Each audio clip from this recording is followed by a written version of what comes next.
Donc voici le nouveau Moto Z qui sortira en septembre. Donc tout d'abord ce sera le flagship le plus fin du marché avec 5,2 mm d'épaisseur seulement. Ce sera également l'un des plus légers. Et comme vous pouvez le voir à l'arrière, on est vraiment sur un châssis en métal unibody, donc qui est quand même assez nouveau dans les gammes moto, puisqu'on était auparavant plutôt sur des devices plus épais. Là on est vraiment très fin et très premium en termes de design. À l'intérieur du téléphone, vous allez avoir tout d'abord une dalle 5.5 pouces Quad HD sur de l'AMOLED, donc avec des contrastes infinis. En termes de processeur, vous allez avoir le Snapdragon 820, donc voilà le meilleur de Qualcomm. Snapdragon donc haut de gamme avec 4 Go de RAM, 32 Go de ROM, donc vraiment toutes les specs dont vous avez besoin sur un smartphone flagship. Côté caméra, vous allez retrouver une caméra 13 mégapixels avec stabilisation optique et un double système d'autofocus laser qui est plus performant en conditions d'éclairage faible et à détection de phase en conditions d'éclairage normal.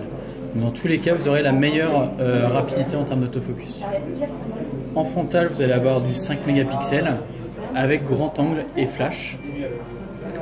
Et en termes de batterie, vous allez avoir 2600 mAh avec la turbocharge qui vous permet de recharger 8 heures d'autonomie en seulement 15 minutes de recharge. Alors il y a un scanner d'empreinte en façade qui est plus pratique, par exemple quand le téléphone est posé sur une table ou posé dans sa voiture sur la docking GPS, puisqu'on peut le déverrouiller de la face avant. On peut configurer 5 doigts.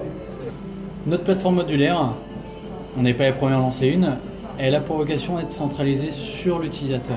On ne veut pas avoir retiré de batterie, à redémarrer un téléphone, avoir de faire d'appairage, avoir de faire un setup compliqué pour utiliser un module. On voulait que ce soit plug and play et c'est là toute la philosophie de notre plateforme Mods.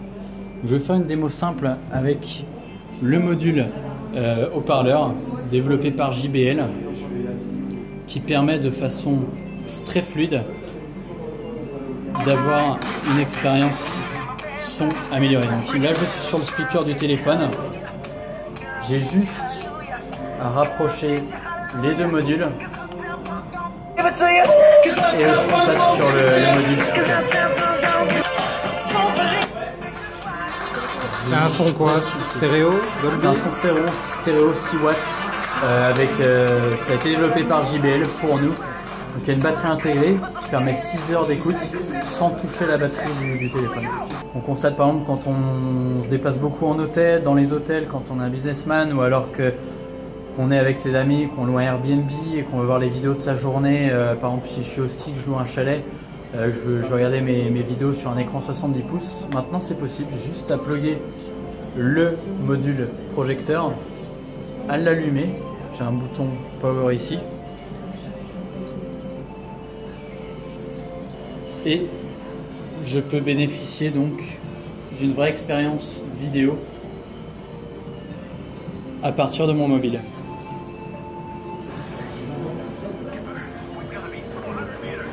On a un projecteur de 50 lumens, donc c'est le même projecteur que sur la YogaTab 3 Pro de Lenovo. Et donc ça vous permet d'avoir une vraie expérience multimédia en déplacement avec la correction des trapèzes automatiques. Donc j'ai pas besoin de m'embêter avec l'angle. Donc là aussi on a une batterie intégrée qui permet de voir 1 heure de film en playback sans toucher la batterie du téléphone. La batterie dans tous les sondages qu'on effectue c'est le premier rang des smartphones pour les utilisateurs. Et ici en un clic je rajoute 22 heures d'autonomie à mon téléphone sans avoir de câble qui pendent, sans avoir le problème de ma powerbank est vide dont j'en ai besoin, puisqu'on peut la recharger avec son téléphone de façon très simple et le design reste harmonieux. Au lancement du smartphone, il y aura combien de Motomods disponibles? Il y en aura au moins 3, ceux qu'on lance en interne.